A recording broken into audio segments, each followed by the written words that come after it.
Hallelujah! We worship you, O God. We worship you, Lord. You are amazing, God. You deserve the praises of your people.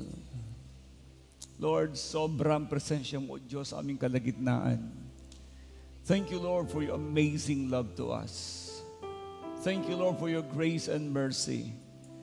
Thank you, Lord. Salamat po sa napakagandang araw na to na binigay mo sa amin. Salamat po, Father Heart God. Binigyan mo kami ng lakas para ikay aming sambahin sa Espiritu at sa katotohanan. Lord, lumalapit po kami sa inyo. Lubos po nagpapakumbaba, humihingi ng tawad. Sa anumang kasalanan na nakikita mo sa isipan namin, sa puso namin, mga nagawa namin, O Diyos, linisin mo kami ng iyong buhay at banal na dugo. Sa oras na ito, Lord, idamit mo muli sa amin ang damit ng iyong pong katuwiran at ang iyong pong kabanalan. Maghari po kayo sa aming pong kalagitnaan. Habang ang salita mo, O Diyos, ay pinapangaral, ipinapahayag sa buong Pilipinas, maging sa buong mundo. Panginoon, na ito'y naririnig, O Diyos, at napapanood ng napakaraming mga tao na nasa online service ngayon.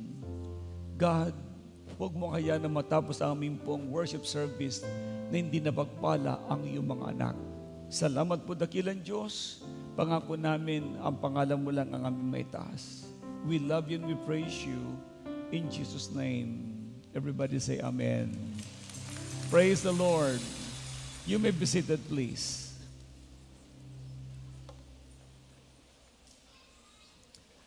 Let's declare Luke 4:18 and 19. The Spirit of the Lord is upon me, because He has anointed me to preach the gospel to the poor. He has sent me to heal the brokenhearted, to preach deliverance to the captives and recovering of sight to the blind, to set at liberty them that are bruised, and to proclaim the acceptable year of the Lord. Our God is Jesus. He's the anointed one, the miracle-working God. Amen? Praise the Lord. And J1 culture, sabay-sabay, I am a blessing. I am anointed. I am a deliverer. I am a good follower. I don't destroy, I build. I'm not seasonal. I appreciate everyone, everything. I am part of something big. I'm in partnership with Christ, and I am not extreme. J1 culture. Good morning. Are you excited today? Praise the Lord. We are so excited. It is because every Sunday is the day of the Lord that need to celebrate His resurrection day. Praise God. The Lord is amazing God. All right, good morning din sa lahat ng mga nasa online ngayon, nationwide and worldwide. Thank you for the time that you are giving right now for God. I know and I believe as you worship with us together, the Lord our God is well pleased to listen to your heart's desire today. So bago namin kayo ipag-prepare, ay hayanin nyo na ang salita ng Diyos ay may hayag sa morning pong ito. For the first time po, sino po bang sa kauna-unahang pagkakataon ngayon lang po nakarating dito sa J1 Church? First time, yes, welcome. Welcome to the family. Welcome to the family of the J1 Church. Palapakan natin ang Lord sa buhay po nilang lahat. Welcome. Welcome. I am Bishop Art Gonzalez, the head pastor and president of Jesus the Anointed One Church, welcoming you, welcoming everyone. Yes, welcome. And rest assured that we will not talk about religion here because we don't need religion. What we need is our personal relationship with God. Amen. Praise the Lord. All right. And this morning, our topic is about you are chosen by God. Tell to the person next to you, you are chosen by God. Come on, left and right, you are chosen by God. Okay. Ngayon, because you are chosen by God, now let us study the details of this. Okay, in the book of Ephesians, chapter 1, verse 4 up to 5. This is what Paul said. Ito ang sinabi ni Paul. even before He made the world, God loved us and chose us in Christ to be holy, without fault in His eyes. God decided in advance to adopt us into His own family by bringing us to Himself through Jesus Christ. This is what He wanted to do, and it gave Him great pleasure. So God will be the one to bless His word. Sa Tagalog, bago pa likhain ang sanlibutan, pinili na niya tayo upang maging Kanya sa pamamagitan ng ating pagkikipag-isa kay Kristo. Upang tayo'y maging banal at walang kapintasan sa harap niya. Dahil sa pag-ibig ng Diyos, mga taga-Efeso, tayo'y Kanyang pinili upang maging anak niya sa pamamagitan ni Jesucristo. Iyan ang Kanyang layunin at kalooban. So God will be the one to bless His words.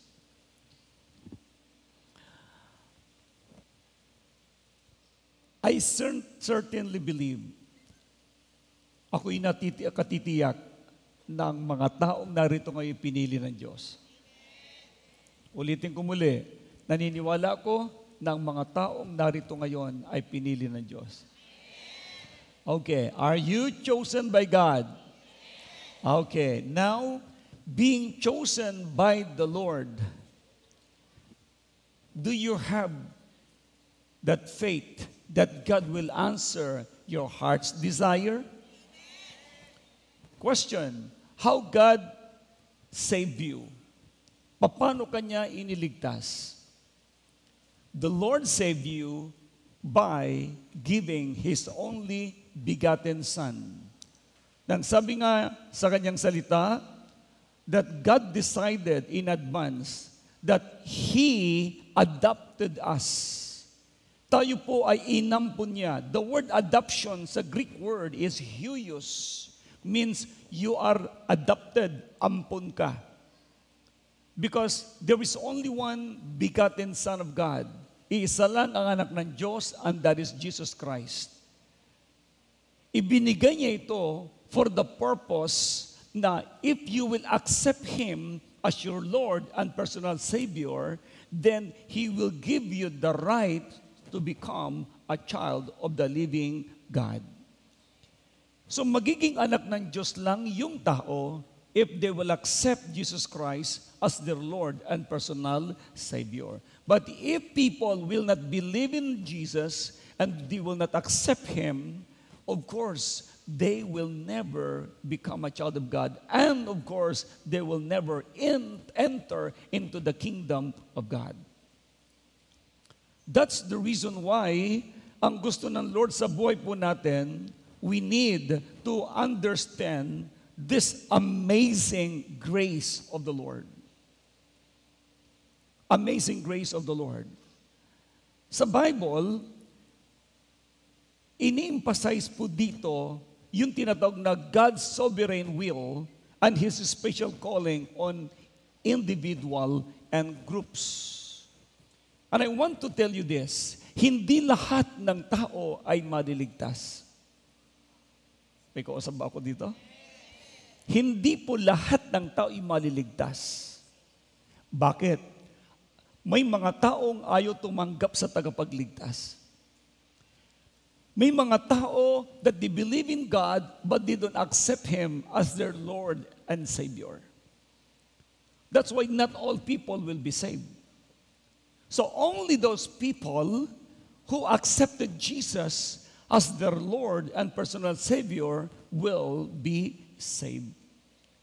According to the book of 1 Peter chapter 2, verse 9, doon po sa words niya pong yan ay, God had chosen His people, a royal priesthood, a holy nation, God's special possession, that you may declare the praises of Him who called you out of darkness into His marvelous light. So dito mo makikita na ang tao pala na dating nasa dilim, malilipat ito sa liwanag if they will accept the Lord of light. Who is Jesus anyway? Sino ba si Jesus na pinag-uusapan natin?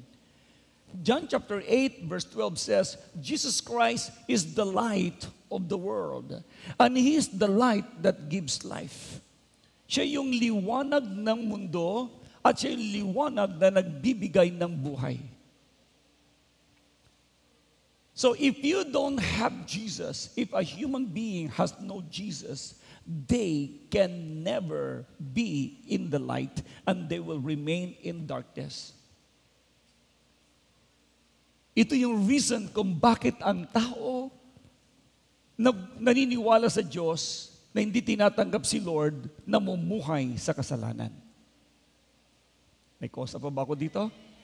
So, ang sabi nga ng 1 Peter chapter 2 verse 9, we are a royal priesthood, a holy nation, a peculiar people. Tayo ay binanal niya dahil para sa kanyang kapurihan. Kaya ang sabi nga niya, ngunit kayo ay isang lahing pinili. Sabi mo sa katabi, you are chosen by God. Grupo ng maharlikang pare, isang bansang nakalaan sa Diyos, bayang pag-aari ng Diyos upang magpahayag ng mga kamanghamanghang ginawa niya. Siya ang tumawag sa inyo.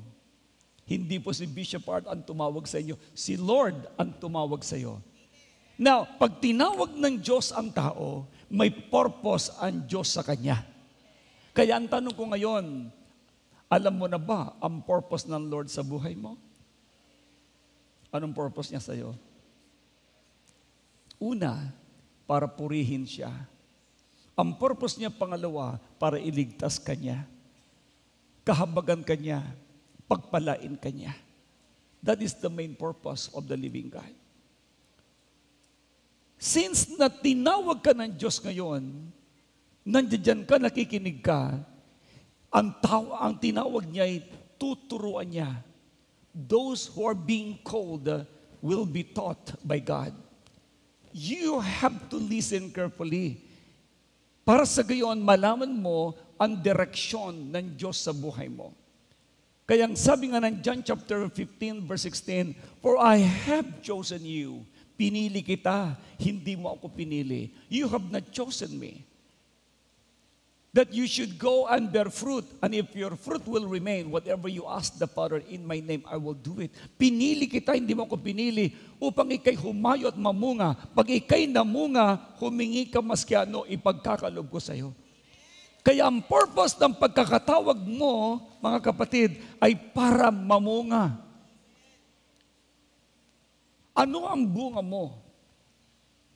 Unang bunga natin ay ang fruit of the Holy Spirit. The first fruit of the Holy Spirit is no other than love, the joy, the peace, that patience, that goodness, that meekness, that faithfulness, temperance, or self-control. So, yan ang una na makikita sa iyo. Kapag ikaw ay na-born again, pinili ka, may kabanalan ka. You have holiness. Pangalawa na fruit mo, yung tao na unbeliever, madadala mo kay Lord. Ang tawag naman pa naman doon ay disciple mo.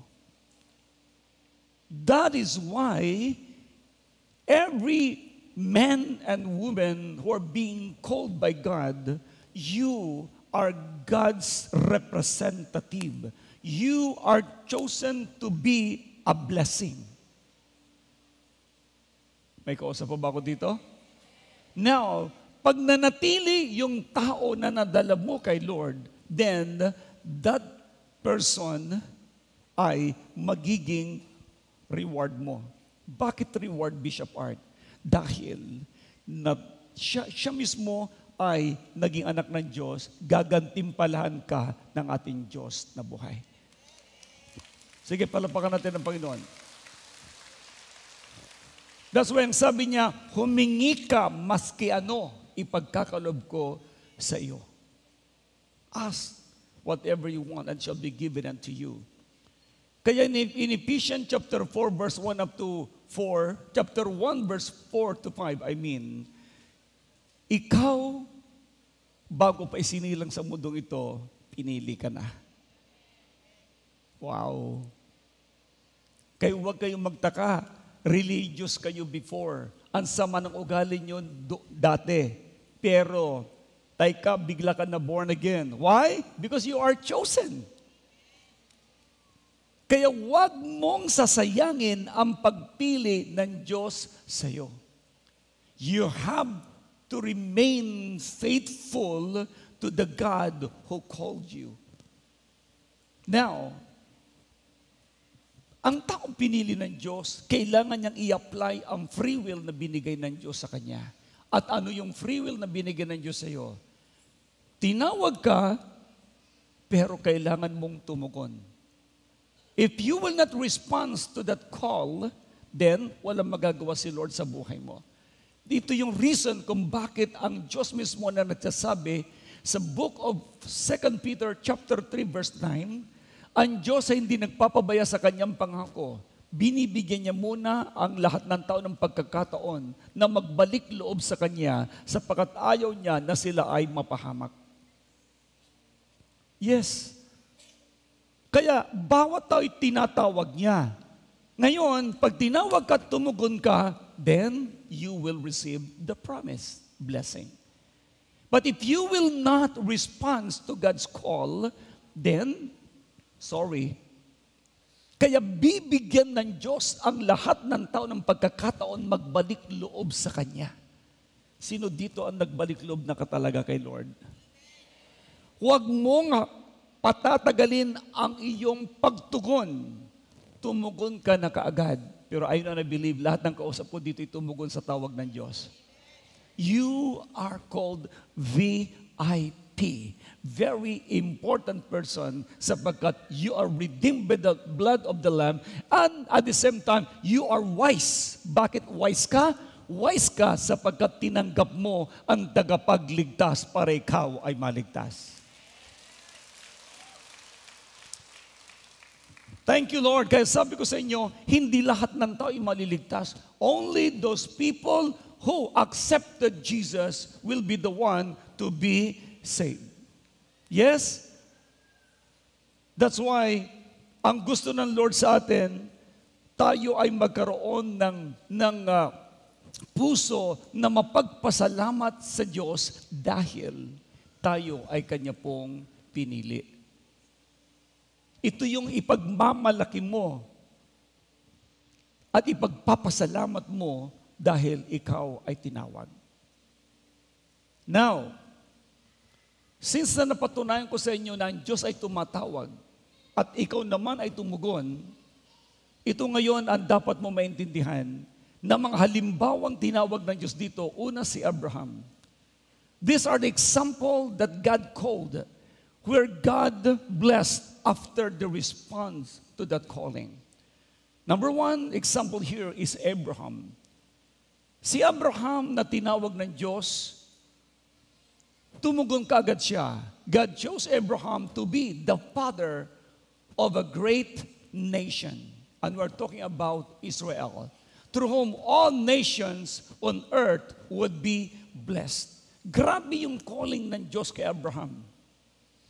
Sabi ng Lord kay Abraham, okay, iwanan mo ang iyong magulang at yung mga kapatid mo, and I will bring you into the promised land. Doon, I will going to bless you so that you will be a blessing. Ito pala ang maganda. Pag ikaw pala tinawag ng Diyos, magiging blessing ka. Ako hindi nyo naintindihan yun.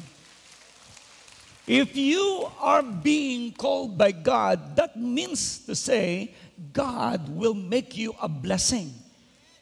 But you can never be a blessing if you are not blessed. Therefore, if you are called by God, you are blessed to be a blessing. Tagalogin ko, pag tinawag ka ng Diyos, ikaw ay pagpapalain niya para maging pagpapala ka sa iba.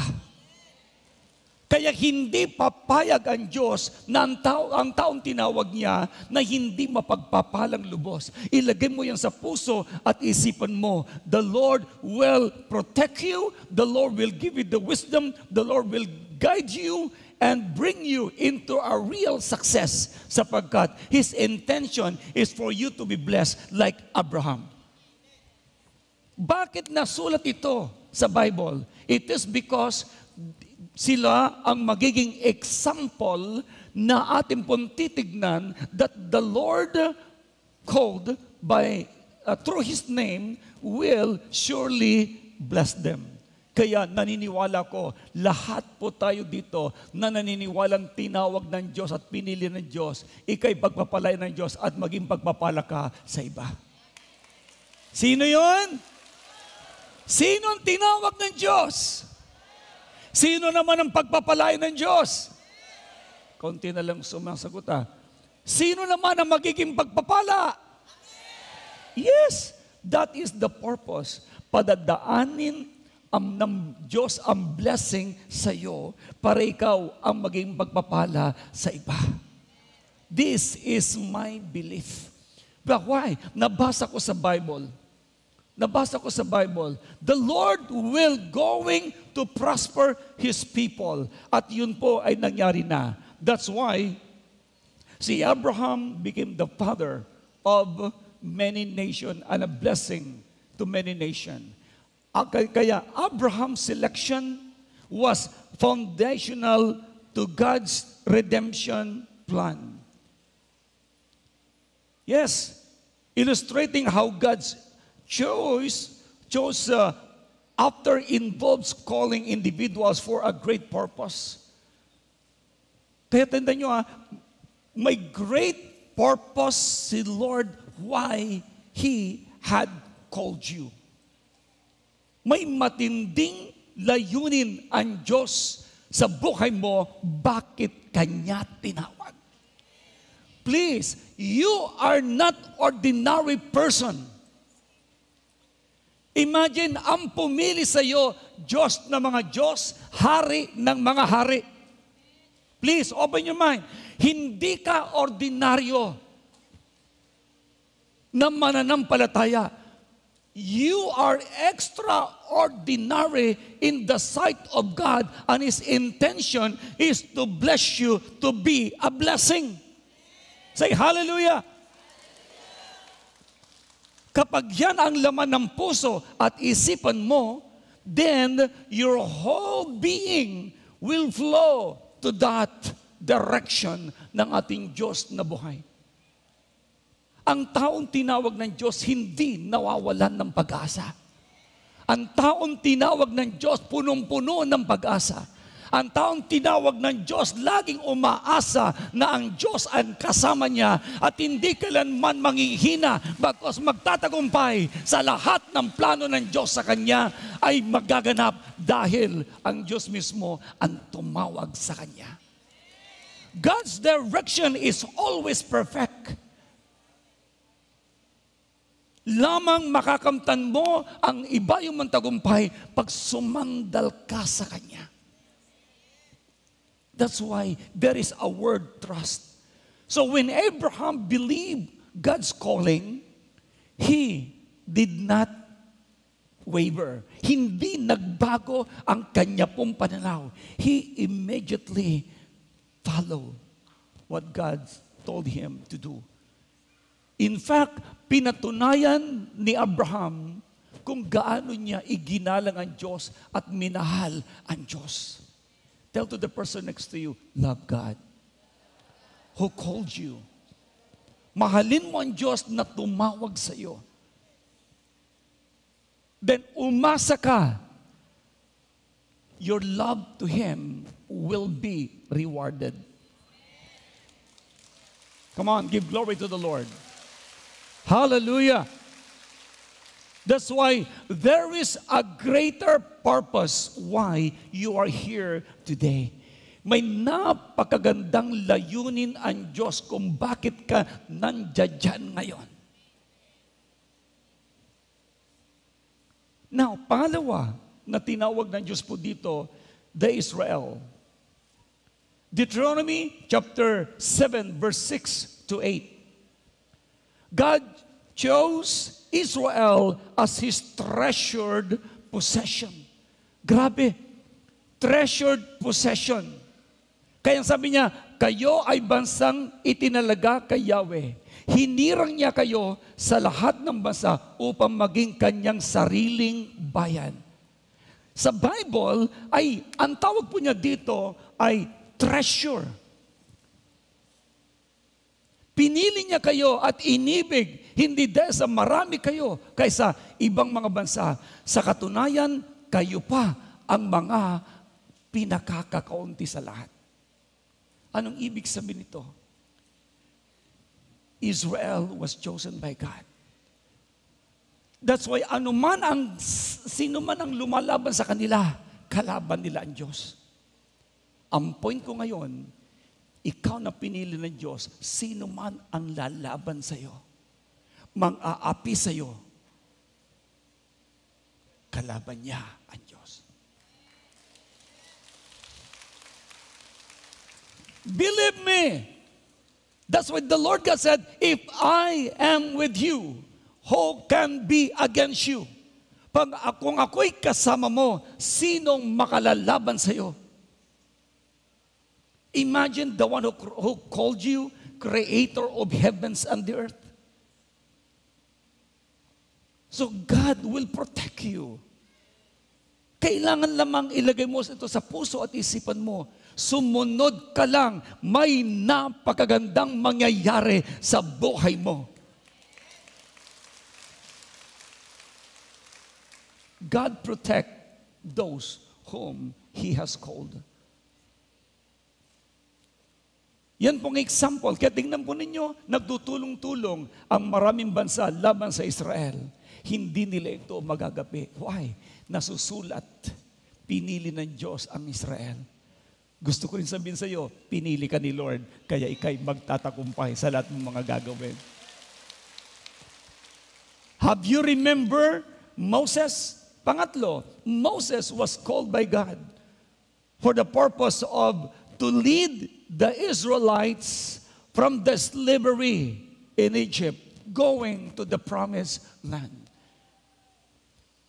Pinili ng Diyos si Moses para alisin ang mga Israelites sa Egypt at dalhin na sa promised land. Ganito pala yun. Pag tinawag ka ng Lord, meron kang napakagandang gagampanan para sa kanyang kaharian. Ibig sabihin, you will be a blessing. Kaya the more you share the words of God to other people, those who are in darkness, nawawala po sila doon at naililipat na sila sa liwanag. Kaya si Moses, dinala niya ang mga Israelites from slavery to the promised land. Ganon din. Ilagay mo sa isip mo to, tinawag ka ng Diyos para ikay magsilbing instrumento sa mga taong hindi pa nakakakilala kay Lord. Dadali mo sila sa Diyos at mawawala sila sa sumpa ng kadiliman. Come on, give glory to the Lord. Yes, that's why election of Moses is very significant in every individual ngayon. Napakalaga po ito na maintindihan mo. Si Moses at walang pwede ipagmalaki. Pero tinawag siya ng Diyos para maging instrumento. Maging ikaw, anuman ang pinag-aralan mo, mababa o mataas, basta't ikaw ay sumunod sa tawag, magiging pagpapala ka sa maraming tao. Praise the Lord. And number 4 example is David. God chose David to be king over Israel despite his humble beginning. Who is David? Si David, isang pastol. Pero, mula sa pastolan, sa pagiging tagapag-alaga ng hayop, naging hari. So never mong isipin na ikaw ay mababa lamang. Mahirap ngayon, walang pinag-aralan. Huwag kang mag-alala. Kung alam mong tinawag ka ng Diyos, may kapamaraanan ng Diyos para ikaw ay Kanyang itaas at maging leader sa darating na panahon. Ganun kahalaga ang pagpili ng Diyos. Kaya huwag mo mamalitin ang sarili mo. Ako'y matanda na, wala na may buga. Mayroon. Ako na may walang pinag-aralan. Ay nako, hindi pinag-uusapan ang pinag-aralan pagdating sa kaligtasan. Hindi rin pinag-uusapan ang pinag-aralan pagdating sa blessing. Hindi rin pinag-uusapan ang pinag-aralan pagdating sa pag-share ng words of God. Basta pinili ka ng Diyos, you have the Holy Spirit. And the Holy Spirit will be the one to guide you and lead you in the way He wants you to go. At ikaw ay magiging instrumento para mapagpala ang ibang tao. Mula sa pastulan, naging hari. Darating yung time. Dahil guided ka ng Holy Spirit. Sumusunod ka sa Kanya. Maaring mahirap ang pinanggalingan mo. Darating yung time. Mapupuno ka ng karunungan. Magkakaroon ka ng magandang hanapbuhay at negosyo. Magiging manager ka at magiging presidente ka ng kumpanya mo. Mangyayari ito sa takdang panahon. Maniwala ka lamang, pinili ka ng Diyos. Maglingkod ka, may mangyayari. Say hallelujah! Gaano karami ang mga members ng JA1 na mula sa wala ay nagkaroon? Alam nyo, ang dami natin mga pastor ngayon na sa tingin ng iba, walang mangyayari sa kanilang pamilya. Guess what? Ang dami natin pastor na sa tingin ng iba hindi makapagpapaaral ng kanilang mga anak. Ngayon ay mga doctors. Ang dami natin ngayon medical doctors, anak na mga pastor. Why? God blessed them.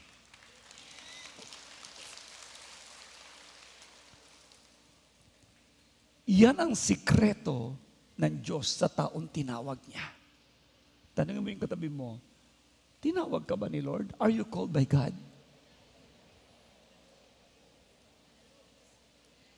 Are you called by God? Are you chosen by God? Everybody say, God had chosen me. Parang kausap ko lang nasa baba, sa taas, hindi. God had chosen me. Si David, pinili ng ating Panginoon. Kaya, the Lord anointed David as king. Highlights that God's chose often goes beyond human expectation and appearances. Bakit? Naalala ko tuloy, nung tinawag na ng Diyos si David, inutusan ng Lord si Samuel to anoint one of the sons of Jesse. Nakita ni Samuel si Eliab, ang gandang lalaki, matipuno. Sabi niya, siguro ito na ang inanoint. Ito na ang hari. Nung nilapitan na para ibuhos po ang langis, hindi tumulo ang langis. Sabi ni Lord, hindi yan ang pinili ko. Ikaw tumitingin ka sa gandang lalaki at matipuno. Ang Diyos hindi tumitingin sa mukha, tumitingin sa puso. Sabi ni Samuel, siguro aring pangalawa. Hindi rin tumulo. Aring pangatlo, pangapat, panglima, panganim. Hindi tumulo. Sabi ni Samuel kay Jesse, wala ka na bang anak? Meron pa po. Nandun sa pastulan. Tawagin. 2 hours sila na nakatayo. Sabi niya, walang uupo hanggat hindi dumarating yung bata.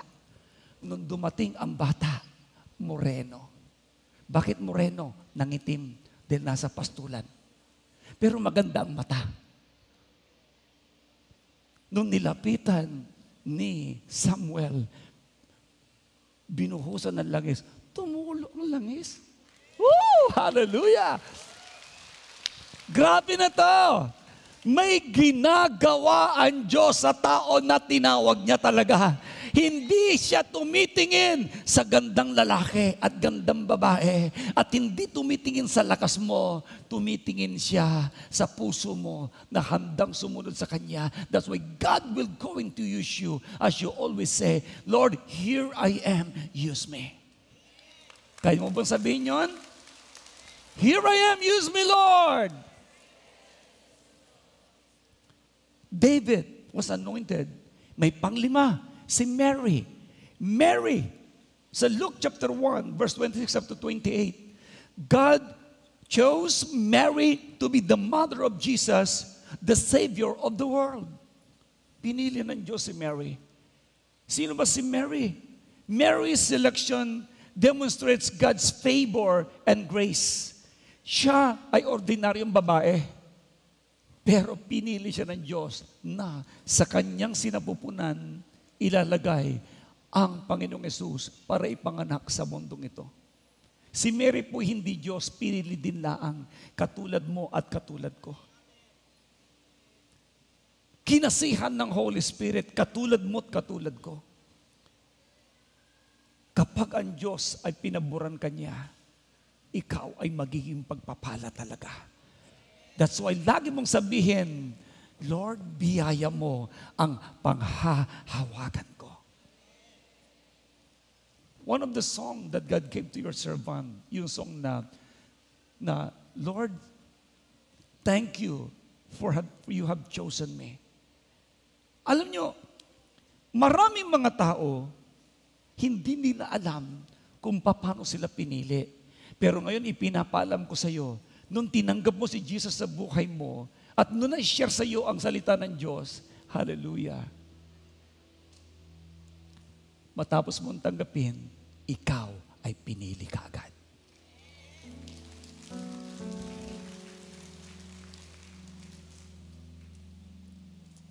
Kaya, nung dumating yung time na nalaman ko ang pagtawag ng Diyos sa buhay ko, nasabi ko, from the miry clay, Lord, you've chosen me. You molded me. You give me life and wash my sins away. You called me from my mother's womb. So here I am. I will obey. You surprised me, O Lord. And I'm so amazed, showing your glory, Lord, and your loving grace. You strengthened my heart. You strengthened my soul. So I will go and proclaim your grace. From the miry clay, you molded me. You give me life and wash my sins away. You called me from my mother's womb. So here I am, I will obey. You surprised me, Lord, and I'm so amazed, showing your glory, Lord, and your loving grace. You strengthen my heart, you strengthen my soul, so I will go and proclaim your praise. You know what? It's really by grace alone. Only by God's grace, God saved us. Ibinibigay ng Diyos yung biyaya, pero kailangan mo itong tanggapin. Kung si Mary tinawag ng Diyos para maisilang si Jesus na Savior ng sanlibutan, gusto ko rin malaman mo, you are chosen by God para ma-born again ang ibang tao.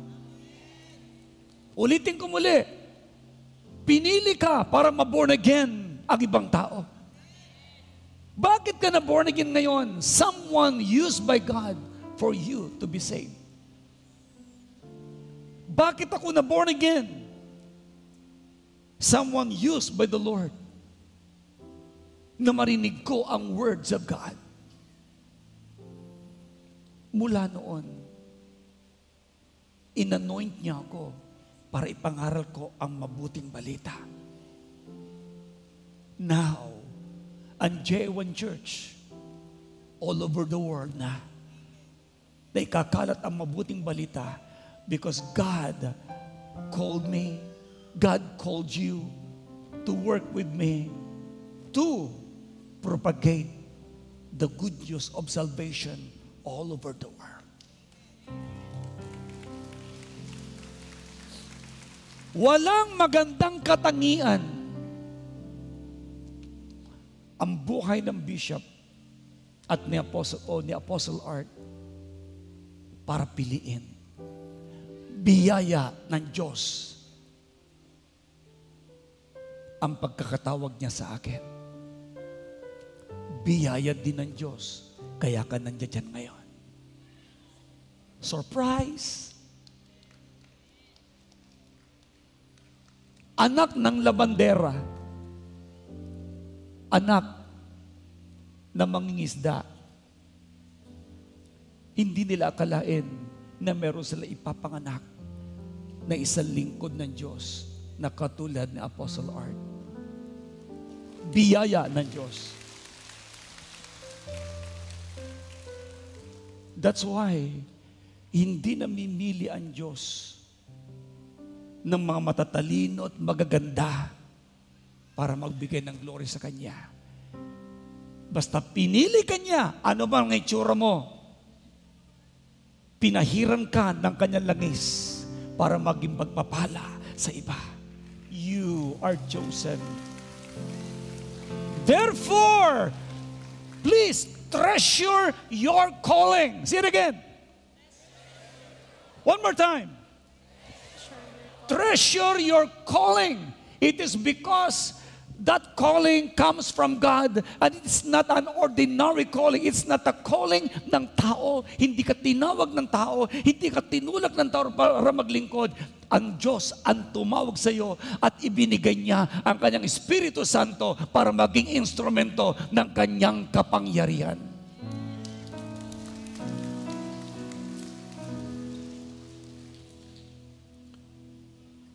Can you sing with me again?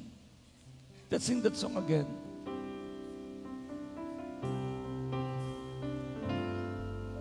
From the miry clay, you molded me.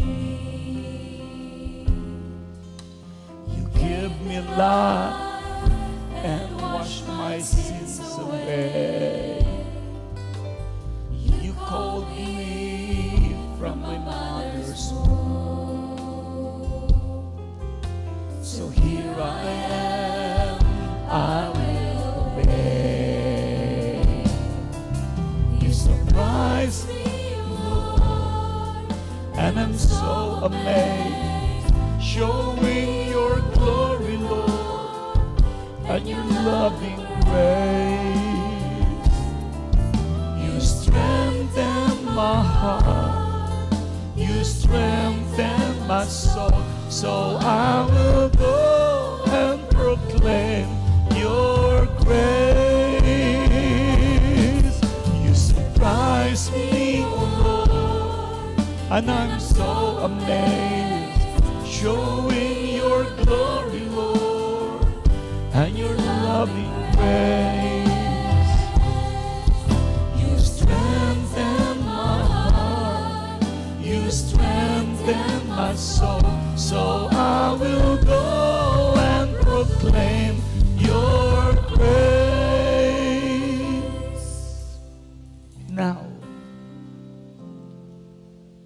since you are here, you are sitting there, narinig mo na pinili ka ng Diyos. Ikaw ba ay tutugon? Ikaw ba ay tutugon? Now, number one, kailangan mo maintindihan at yakapin ang pagkakatawag ng Diyos sa iyo. to understand and embrace being chosen by God, one must recognize your identity. I-recognize mo ang iyong identity. Ano ba ang pagkakatawag ng Diyos sa iyo? You are a very important person. Understand that being chosen by God means you are valued and have a purpose in His plan. Meron siyang matinding plano sa buhay mo. That is your identity. Never mong babalikan ang dati mong buhay at sasabihin, wala naman akong kakayahan eh. Hindi ko naman kaya yan eh. No! Kalimutan mo ang dati mong buhay, magsimula kang sumunod sa Diyos. Sapagkat ikaw ay napakahalaga sa Kanyang harapan. That's why recognize your identity. You are chosen. You are chosen by God means you are valued. Binigyan ka ng halaga ng Diyos. Kung minamalit ka ng kapitbahay mo, kung minamalit ka ng iyong guro, kung minamalit ka ng manager mo, kung minamalit ka ng ibang tao, hindi ka minaliit ng Diyos.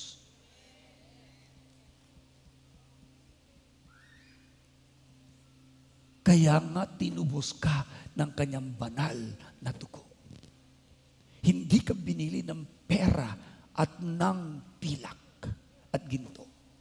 Binili ka ng dalisay na dugo ng Diyos na buhay.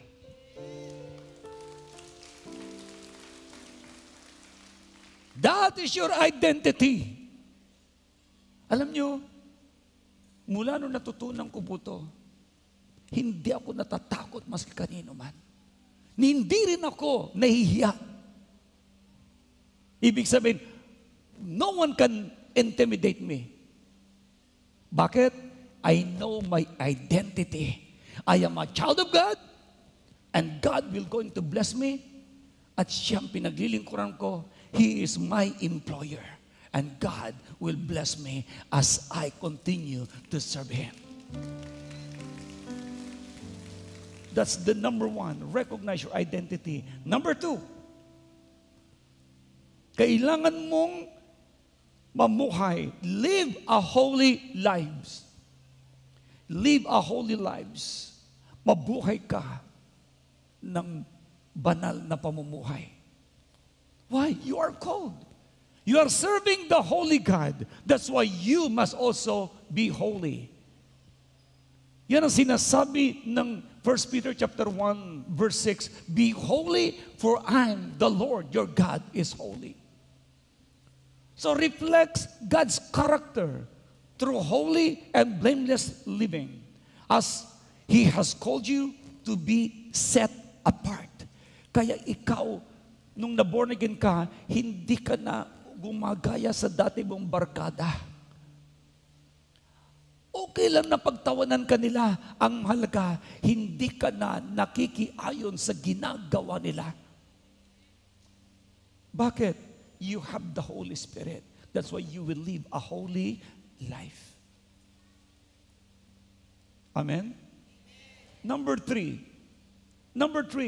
fulfill your purpose. Say it again. Parang mahina ang dating. Fulfill your purpose. Seek to bear fruit in accordance with God's calling. Ang purpose mo ay mamunga ka. Ang proof na tinawag ka ng Diyos, ikaw ay may dalang kaluluwa. Ang fruit of the Holy Spirit ay nakikita sa iyo. Please fulfill your purpose in life. Using your unique gifts and opportunities to serve Him and others. Nandito ka, hindi para may makuha ka sa church. Nandito ka para gamitin ka sa ikapupuri ng Diyos at sa ikalalago ng church. Ano ang purpose mo sa buhay? Tanungin mo ngayon katabi mo, what is your purpose in life? Eh, anong sabi?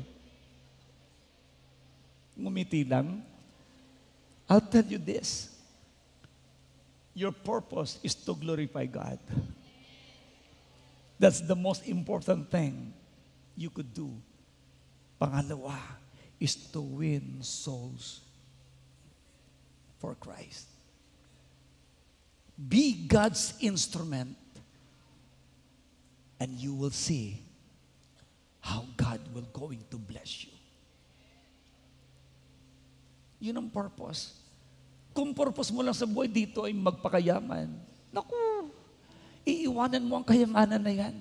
Kung ang purpose mo dito ay magpaganda lang na magpaganda, naku, pagdating ng araw, pangit ka. Bakit? Tanggapin mo sa hindi, tatatanda ka. Anong purpose mo? Eh, saka na lang kung susunod kay Lord kapag matanda na ako. Wala na. Kung gurang ka na, ang taong gurang ay gurang urang-gutang. Diba? Wala na, bagsak na lahat. Yung unat mong mukha, pagkaraan ilang taon, puro piligis na. Yung mataas mong pisngi, bumagsak na. Anong purpose mo sa buhay? Your purpose in life, please use it to glorify God and bringing more souls into the kingdom of God. Ma-born again ang lahat ng tao kung paano ka na-born again.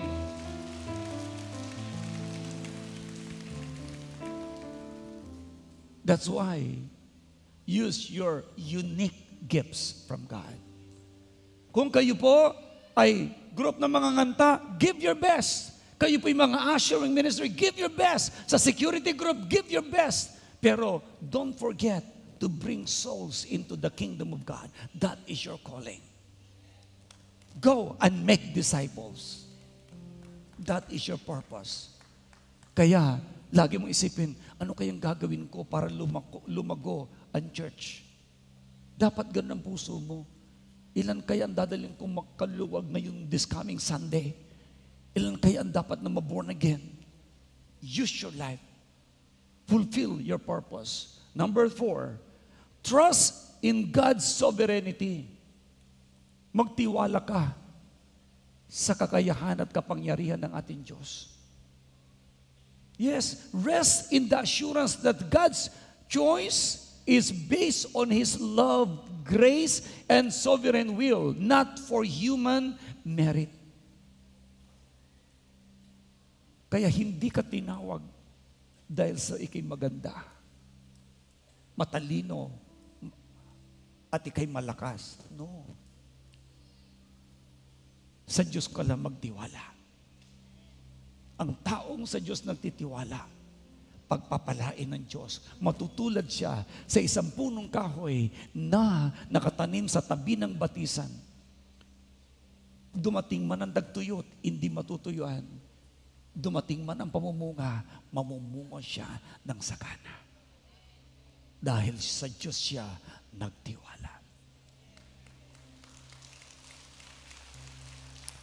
Magtiwala kayo sa ating Diyos. Ibigay niyo ang buhay niyo sa Kanya bilang tinawag ng ating Panginoon. Lahat ng tinawag ng Diyos, sige, tumayo sa Kanyang kinaupuan. Stand up on your feet, guys.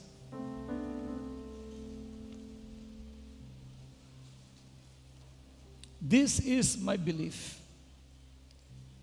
Bilang tinawag ng Diyos, ikaw mismo ay mamumuhay sa katotohanan.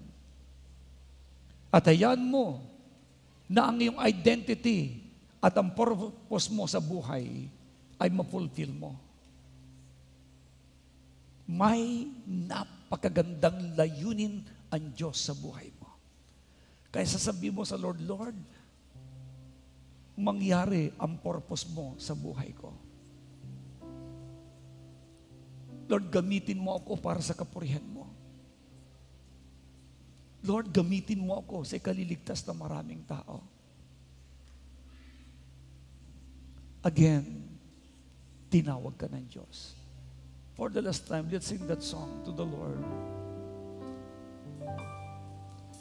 From the miry clay, you molded me. You give me life and wash my sins away. You called me from my mother's womb. So here I am.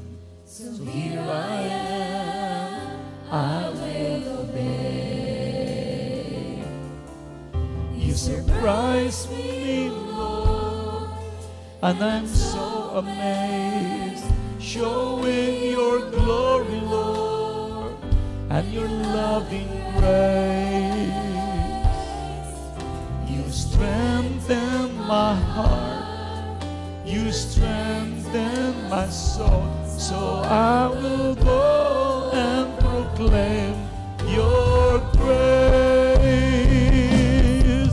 You surprise me, Lord, and I'm so amazed, showing your glory, Lord, and your loving grace. You strengthen my heart, you strengthen my soul, so I will go and proclaim your grace.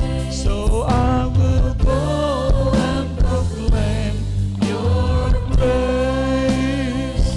So I will go and proclaim your grace. Yumuko tayo sandali at pumikit. Let's bow down our head and close our eyes. Ngayon nalaman mo, pinili ka ng Diyos. Ngayon, nalaman mo na sa biyaya ng Diyos maliligtas ka. How you will respond sa pagkakatawag ng Diyos sa iyo. Alam mo, may purpose ka sa buhay, kaya ka dinala ng Diyos dito. Para ipaalam sa iyo that He really loves you. Yes, ang dami mo naging pagsubok. Ang daming nasa paligid mo. Pero alam mo, dinampot ka ng Diyos doon sa putik na buhay. Inalis ka niya sa putik na yan para ikaw ay hugasan ng kanyang banal na dugo. You are chosen. You are so lucky because you are chosen by the living God. Huwag mong sayangin ang iyong pagkakatawag. Your calling does not come from anybody, only comes from God. Sa Diyos lang nanggaling ang pagkakatawag mo. Tumugon ka, mag-response ka. Serve Him with gladness, and you will see your amazing victory. Ibigay mo ang buhay mo sa Kanya. Itaas mo ang iyong kamay bilang pinili ng Diyos. Itaas mo ang kamay mo at sabihin mo ang prayer na ito, Lord Jesus, Lord Jesus, thank you thank you sa tawag mo sa akin. sa pagtawag mo sa akin. Thank you, Lord, Thank you, Lord, for your divine call. for your divine call. Thank you Thank you, Lord, for you have chosen me. for you have chosen me. Thank you, Lord, Thank you, Lord, tinubos mo ako tinubos mo ako ng iyong banal na dugo. ng iyong banal na dugo. Thank you, Lord, Thank you, Lord, dahil binuhay mo ako. dahil binuhay mo ako. God, God, linisin mo ang puso ko linisin mo ang puso ng iyong banal na dugo. ng iyong banal na dugo. Sa oras na ito, Sa oras na ito, Panginoon, Panginoon, tinatanggap kita tinatanggap kita sa puso ko sa puso ko bilang tagapagligtas bilang tagapagligtas ng buhay ko. ng buhay ko. Lord Jesus, Lord Jesus, into your hand, into your hands I entrust my life. I entrust my life. Use me Use me for your glory alone. for your glory. Help me, Lord, Help me, Lord, to fulfill my purpose in my life. purpose in life. Thank you so much Thank you so much for your great love to for me. your great love to me. I love you, Lord. I love you, Lord. Thank you, Jesus. Thank you, Jesus. Keep your eyes closed. Ako na lang mananalangin. Lord, i-bless mo po ang iyong mga tinawag na anak. Lord, they will give their commitment to you. Sige, sabihin mo ngayon sa Diyos kung anong gusto mong mangyari. Manalangin ka. Sabihin mo sa Lord na ikay magpapagamit sa Kanya. Sabihin mo kung ano ang nasa puso mo. Kung paano ka maglilingkod. Sabihin mo sa Kanya. The Lord is listening right now. Bigkasin yung bibig kung ano ang gusto mo. Nakikinig si Lord. And God will going to bless your words now na Kanyang naririnig. Lord, listen to the cry of your people. Listen to their commitment.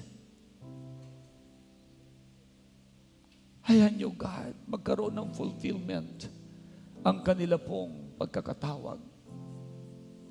Never allow these people na masira ang kanila pong buhay. Lord, help us all to live according to your principles. Salamat po, Diyos. Father, heart God, I pray, give the desires of their hearts. I pray, divine health be upon them. I pray, let there be amazing prosperity manifest upon their lives, in their businesses.